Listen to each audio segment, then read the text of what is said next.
मित्रों, एक समय की बात है। किसी गांव में एक बहुत ही ज्ञानी पंडित रहता था। एक दिन वह अपने बचपन के मित्र से मिलने के लिए दूसरे गांव जा रहा था। वह मित्र बचपन से ही गूंगा और एक पैर से अपाहिज था। मित्र का गांव काफी दूर था। रास्ते में और कई भी छोटे छोटे गांव पड़ते थे। पंडित अपनी धुन में चला ही जा रहा था कि रास्ते में उसे एक और आदमी मिल गया। वह भी पंडित के साथ साथ चलने लगा। पंडित ने सोचा, चलो अच्छा ही हुआ, साथ साथ चलने से सफर जल्दी कट जाएगा। चलते चलते पंडित ने उस आदमी से उसका नाम पूछा तो उस आदमी ने अपना नाम महाकाल बताया। पंडित को यह नाम थोड़ा अजीब सा लगा, पर पंडित ने नाम के विषय में कुछ और पूछना उचित नहीं समझा। दोनों धीरे धीरे साथ में चल ही रहे थे। तभी रास्ते में एक गांव आया तो महाकाल ने पंडित से कहा, तुम आगे चलो, मुझे इस गांव में एक संदेशा देना है, मैं तुमसे आगे मिलता हूँ। पंडित ने कहा ठीक है और आगे की ओर चल दिया। तभी गांव में खबर फैली कि एक व्यक्ति को भैंसे ने मार दिया है। जैसे ही भैंसे ने उस व्यक्ति को मारा, ठीक थोड़ी ही देर में महाकाल पंडित के पास आ गया। फिर चलते चलते दोनों एक दूसरे गांव के बाहर पहुंचते हैं, जहां पर एक छोटा सा मंदिर बना था। ठहरने की व्यवस्था भी अच्छी लग रही थी। पंडित के मित्र का भी गांव वहां से दूर था और रात भी होने वाली थी। तो पंडित ने कहा, रात्रि होने वाली है, पूरा दिन चलते चलते थकान भी लग रहा है और भूख भी लगी है, तो यही भोजन करके आराम कर लेते हैं, सुबह आराम से आगे का सफर करेंगे। महाकाल ने कहा, ठीक है, मुझे इस गांव में किसी को कुछ जरूरी सामान देना है, तुम खाना खा लो और आराम करो, मैं बाद में आकर खा लूंगा। इतना कहकर वह चला गया, लेकिन उसके जाते ही कुछ ही देर में उस गांव में धुआं उठता दिखाई दिया और देखते ही देखते पूरे गांव में आग लग गई। पंडित ने आश्चर्य से सोचा, यह महाकाल जहां भी जाता है वहां किसी न किसी तरह की हानि जरूर हो जाती है, कुछ तो गड़बड़ है। लेकिन पंडित ने रात्रि में महाकाल से इस बात का जिक्र नहीं किया। सुबह दोनों ने फिर अपने गंतव्य की ओर चलना प्रारंभ कर दिया। कुछ ही दूर में फिर एक गांव आया तो महाकाल ने फिर पंडित से कहा, आप आगे चलते जाइए, मैं कुछ दूर में आपसे मिलता हूँ। मुझे इस गांव में भी कुछ जरूरी काम है, तो मैं अपना काम करके आपसे आगे मिलता हूँ। यह कहकर महाकाल जाने लगा। लेकिन इस बार पंडित आगे नहीं बढ़ा, बल्कि वही खड़ा होकर महाकाल को देखता रहा कि वह कहाँ जाता है और क्या करता है।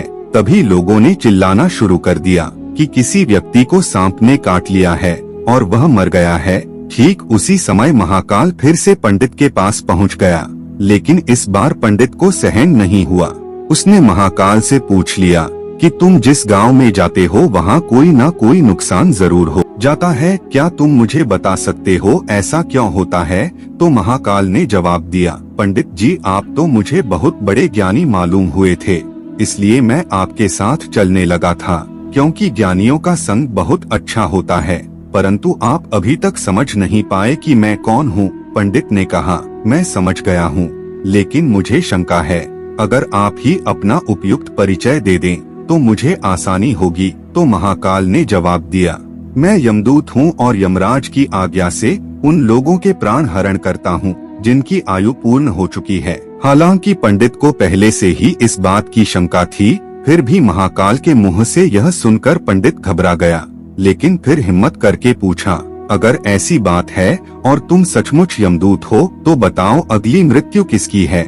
महाकाल ने जवाब दिया, अगली मृत्यु तुम्हारे उसी मित्र की है जिससे तुम मिलने जा रहे हो। यह बात सुनकर पंडित सहम सा गया और सोच में पड़ गया कि वास्तव में यदि यह महाकाल यमदूत हुआ तो उसकी बात भी सही होगी और उसके कारण मेरे बचपन के सबसे घनिष्ठ मित्र की मृत्यु हो जाएगी। इसलिए अच्छा यही होगा कि मैं अपने मित्र से मिलने ही ना जाऊं, कम से कम मैं तो उसकी मृत्यु का कारण नहीं बनूंगा। महाकाल ने कहा, तुम जो सोच रहे हो वह सब मुझे पता है, मगर तुम्हारे अपने मित्र से मिलने ना जाने से नीति नहीं बदल जाएगी। तुम्हारे मित्र की मृत्यु निश्चित है और वह अगले कुछ ही क्षणों में घटित होने वाली है। महाकाल के मुंह से ऐसी बातें सुनकर पंडित को झटका सा लगा, क्योंकि महाकाल ने उसकी मन की बात जान ली थी, जो कि एक साधारण व्यक्ति के लिए संभव नहीं है।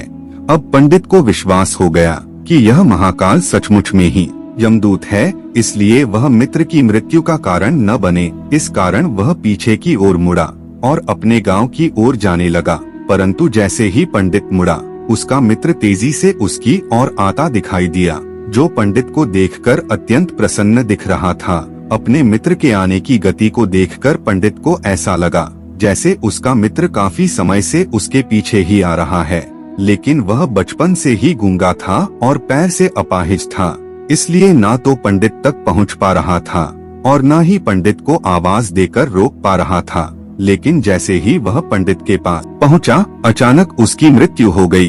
पंडित हक्का बक्का होकर महाकाल की ओर देखने लगा, जैसे कि वह पूछना चाह रहा हो कि आखिर क्या हुआ। महाकाल पंडित की मन की बात समझ गया और बोला, तुम्हारा मित्र पिछले गांव से ही पीछे पीछे आ रहा था, लेकिन वह अपाहिज व गूंगा होने की वजह से तुम तक नहीं पहुंच सका। उसने अपनी संपूर्ण ताकत लगाकर तुम तक पहुंचने की कोशिश की, लेकिन बुढ़ापे में बचपन जैसी ताकत नहीं होती, इसलिए हृदयाघात के कारण तुम्हारे मित्र की मृत्यु हो गई। क्योंकि तुमसे ही मिलने के लिए वह अपनी सीमाओं को लांघते हुए तुम्हारे पीछे पीछे भाग रहा था, इसलिए अपने मित्र के मृत्यु का कारण तुम ही बने। अब पंडित को विश्वास हो चुका था कि सचमुच महाकाल एक यमदूत है और इसका कार्य जीवों की प्राण हरना है। पंडित एक ज्ञानी व्यक्ति था, इसलिए वह जानता था कि मृत्यु पर किसी का वश नहीं चलता, सभी जीवों को एक ना एक दिन तो मरना ही है। यही सोचकर उसने अपने आप को संभाल लिया। लेकिन अचानक पंडित के मन में स्वयं की मृत्यु के बारे में जानने की इच्छा हुई, इसलिए उसने महाकाल से कहा, जब मृत्यु मेरे मित्र की होनी थी तो तुम शुरू से ही मेरे साथ यूं चल रहे थे। महाकाल ने जवाब दिया, मैं तो सभी के साथ चलता हूँ और हर क्षण चलता रहता हूँ, किंतु लोग पहचान नहीं पाते, क्योंकि लोगों के पास अपनी समस्याओं के अलावा किसी और व्यक्ति, वस्तु या घटना के संदर्भ में सोचने व उसे देखने समझने का समय ही नहीं होता। तो पंडित ने कहा, क्या तुम बता सकते हो मेरी मृत्यु कब और कैसे होगी? तो महाकाल ने कहा, हालांकि किसी सामान्य जीव को यह जानना उपयुक्त नहीं है, क्योंकि कोई जीव अपनी मृत्यु के बारे में जानकर दुखी ही होता है, लेकिन तुम ज्ञानी व्यक्ति प्रतीत होते हो और अपनी मित्र की मृत्यु को जितनी आसानी से सहन कर लिया है, उसे देखकर लगता है तुम अपनी मृत्यु के बारे में जानकर भी दुखी नहीं होगे। तो तुम्हारी मृत्यु आज से ठीक 6 महीने बाद आज के ही दिन किसी दूसरे राज्य में फांसी लगने से होगी, और सबसे आश्चर्य की बात यह होगी कि तुम स्वयं खुशी से फांसी को स्वीकार कर लोगे। इतना कहकर महाकाल जाने लगा, क्योंकि महाकाल के पास पंडित के साथ चलते रहने का अब कोई कारण नहीं था। पंडित अपने मित्र की अंतिम संस्कार करके अपने गांव चला गया, लेकिन कोई व्यक्ति कितना भी ज्ञानी क्यों ना हो, अपनी मृत्यु की बात जानकर दुखी तो होता ही है और मृत्यु से बचने के लिए कुछ ना कुछ करता ही है। सो पंडित ने भी किया, क्योंकि पंडित विद्वान था, इसलिए उसकी ख्याति उसके राज्य के राजा तक थी। तो पंडित ने सोचा, राजा के पास तो कई ज्ञानी मंत्री होते हैं, तो मेरी मृत्यु से संबंधित समस्या का कोई न कोई हल निकाल ही लेंगे। तो पंडित यह सोचते हुए राज दरबार में पहुंच जाता है और राजा को सारी बात बताता है। राजा ने अपने मंत्रियों से सलाह मांगी। अंत में सभी ने विचार विमर्श करके कहा, अगर पंडित की बात सही है तो उसकी मृत्यु भी 6 महीने के बाद ही होगी, लेकिन मृत्यु तब होगी जब वह किसी दूसरे राज्य में जाएगा। यदि दूसरे राज्य में जाए ही ना तो मृत्यु भी नहीं होगी। मंत्रियों की यह सलाह राजा को भी उपयुक्त लगी, तो पंडित के रहने की व्यवस्था महल में कर दी गई और राजा के आदेश के बिना उस पंडित से किसी को भी मिलने नहीं दिया जाता था। लेकिन पंडित कहीं भी आ जा सकता था, ताकि यह न लगे कि वह राजा की कैद में है। परंतु पंडित डर के मारे स्वयं ही कहीं आता जाता न था। धीरे धीरे पंडित की मृत्यु का समय नजदीक आने लगा और वह भी दिन आ गया जिस दिन पंडित की मृत्यु होनी थी। जिस दिन पंडित की मृत्यु होने वाली थी, उस दिन पंडित डर के मारे जल्दी ही सो गया, ताकि जल्दी से वह रात बीत जाए और अगला दिन आ जाए और मृत्यु टल सके। लेकिन पंडित को स्वयं नींद में चलने की बीमारी थी और इस बीमारी के बारे में वह स्वयं भी नहीं जानता था। आठ राजा या किसी वैद्य को इस बीमारी के बारे में बताने का तो प्रश्न ही नहीं उठता।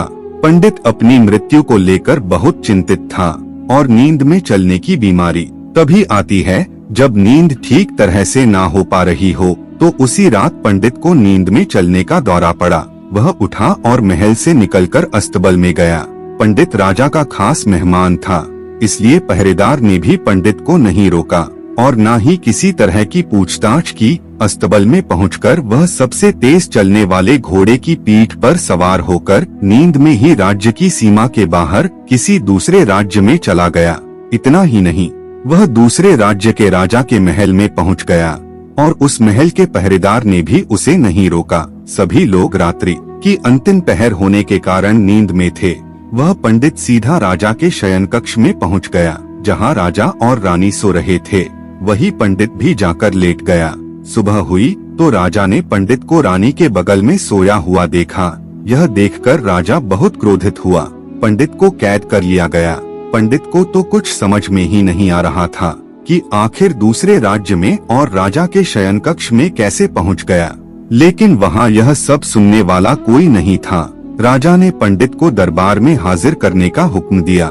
कुछ समय बाद पंडित को दरबार में लाया गया। थोड़ी देर में राजा का दरबार लगा, जहां राजा ने पंडित को देखा और देखते ही इतना क्रोधित हुआ कि पंडित को फांसी पर चढ़ा देने का आदेश सुना दिया। फांसी की सजा सुनकर पंडित कांप गया। फिर भी कुछ हिम्मत कर राजा से कहा, महाराज, मैं नहीं जानता कि राजमहल में कैसे पहुंचा। मैं यह भी नहीं जानता हूँ कि आपके शयन कक्ष में कैसे आया और आपके राज्य के किसी पहरेदार ने रोका क्यों नहीं। लेकिन मैं इतना जानता हूँ कि आज मेरी मृत्यु होनी थी और होने भी जा रही है। राजा को यह बात थोड़ी अटपटी लगी। उसने पूछा, तुम्हें कैसे पता कि आज तुम्हारी मृत्यु होनी है? तुम कहना क्या चाहते हो? राजा के इस सवाल के जवाब में पंडित ने पिछले 6 महीने की कहानी बता दी और कहा, महाराज, मेरा क्या किसी भी सामान्य व्यक्ति में इतना साहस नहीं कि राजा के शयन कक्ष में राजा के उपस्थिति में रानी के पास सो जाए। राजा को पंडित के बाद में थोड़ा सत्यता दिखाई दिया, परंतु उसने सोचा यह मृत्यु से बचने के लिए महाकाल और अपनी मृत्यु की भविष्यवाणी का बहाना बना रहा है। इसलिए राजा ने पंडित से कहा, यदि तुम्हारी बात सत्य है और आज तुम्हारी मृत्यु का दिन है, जैसा कि महाकाल ने तुमसे कहा था, तो तुम्हारी मृत्यु का कारण मैं नहीं बनूंगा। लेकिन अगर बात झूठी निकली तो निश्चित ही आज तुम्हारी मृत्यु का दिन होगा, क्योंकि पड़ोसी राज्य का राजा उसका मित्र था। उसने तुरंत सिपाहियों से दूसरे राज्य के राजा को पत्र भेजा और पंडित की बात के सत्यता का प्रमाण मांगा। भेजे गए सैनिक शाम तक लौटे और उन्होंने बताया कि महाराज, पंडित जो कह रहा है वह पूर्णतः सत्य है। दूसरे राज्य के राजा ने पंडित के रहने के लिए अपने ही महल में संपूर्ण व्यवस्था कर रखी थी और पिछले 6 महीने से पंडित राजा का मेहमान था और राजा अंतिम बार इसे शयन कक्ष में मिले थे। और इसके बाद यह इस राज्य में कैसे पहुंच गया, इसकी जानकारी किसी को भी नहीं है। इसलिए उस राजा के अनुसार पंडित को फांसी की सजा देना उचित नहीं है। लेकिन राजा के लिए एक नई समस्या आ गई, क्योंकि उसने बिना कुछ जाने ही पंडित को फांसी की सजा सुना दी थी। इसलिए अगर पंडित को फांसी की सजा न दी गई तो राजा के कथन का अपमान होगा, और अगर राजा के द्वारा दी गई सजा का मान रखा जाए तो पंडित की बिना वजह ही मृत्यु हो जाए।